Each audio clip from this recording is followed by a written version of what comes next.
Ano nga ba talaga ang alam ng mga tao tungkol kay Birheng Maria?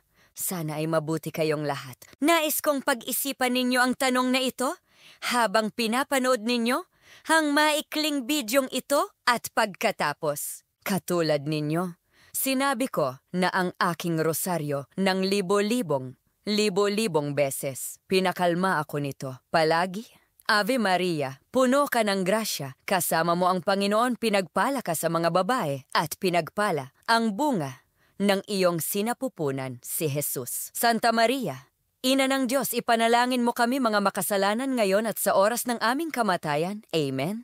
Alam ko ang panalangin, ngunit hindi ang pinagmulan nito. Hanggang 25 taon na ang nakalipas ng sinimulan kong pag-aralan ang gawa ni kagalang-galang na Madre Maria ni Jesus ng Agreda na tinatawag na ang mistikal na lungsod ng Diyos at kamakailan lamang nang isinusulat ko ang pinagpala ang kaniyang pangalan na siyang kasaysayan at banal na buhay ni Birheng Maria. Ngunit ano nga ba talaga ang alam ko tungkol kay Maria? Nagtaka ako kung paano at bakit ipinanganak si Maria. At nalaman ko iyon mula lamang sa pag-aaral ng akda ng misteryosong lungsod ng Diyos. Ang bahaging ito mula sa Mga Sandali ng Paglikha. Kabanata 11 ng mapalad ang kaniyang pangalan at babaguhin ko ito sa aking sariling salita.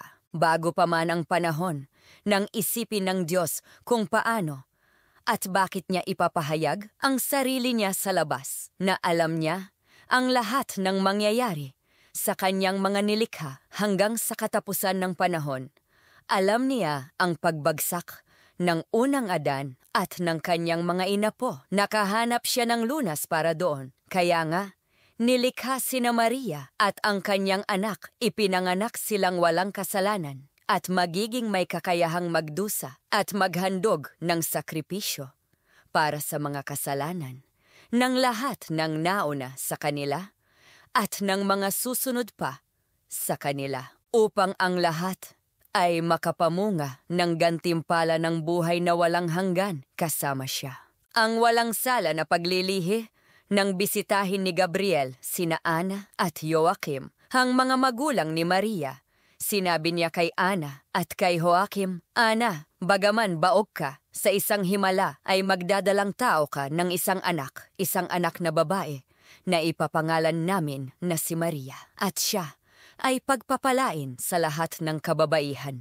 Lahat ng bansa ay makakakilala sa kanya bilang ang pinagpala at ang pinakasagrado sa mga sandali. Ang pagkakatawang tao nang bisitahin ni Gabriel si Maria, nakakapangako pa lamang kay Jose. Binibati niya siya ng mga salitang ito, "Kamusta ka, Maria? Napupuno ng biyaya, pinagpala ka sa mga kababaihan."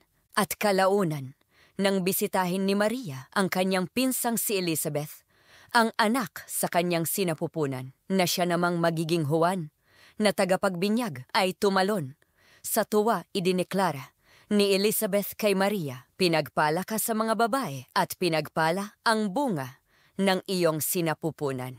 Ang Magnificat ay sinambitla sa loob ng mga sumunod na siglo, hanggang sa taong 1208 nang ang ating pinagpalang ina ay lumitaw kay Dominico sa Pransya. Inilagay niya sa kanyang mga kamay ang isang bagong panalangin, ang rosaryo, at sa pamamagitan ni Dominico ay nagbigay siya ng mga salitang magtuturo sa mga tao na ibaling ang kanilang mga puso sa kanyang anak. At sa pamamagitan ni Dominic, itinuro sa atin na magnilay sa buhay ni Jesus sa pamamagitan ng kanyang mga mata. At sa paglipas ng panahon, ganap itong yakapin ng simbahan upang ang bawat aba Ginoo ay maging isang banayad na sinulid ng pag-ibig na nag-uugnay sa langit at lupa.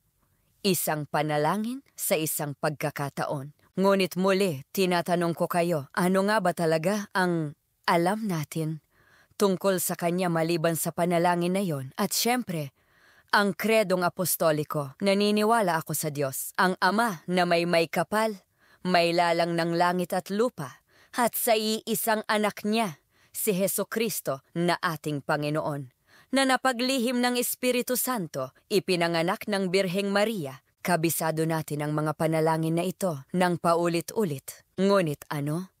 Ang talagang alam natin tungkol kay Maria. Alam natin na siya ay ipinanganak na walang kasalanan para sa atin.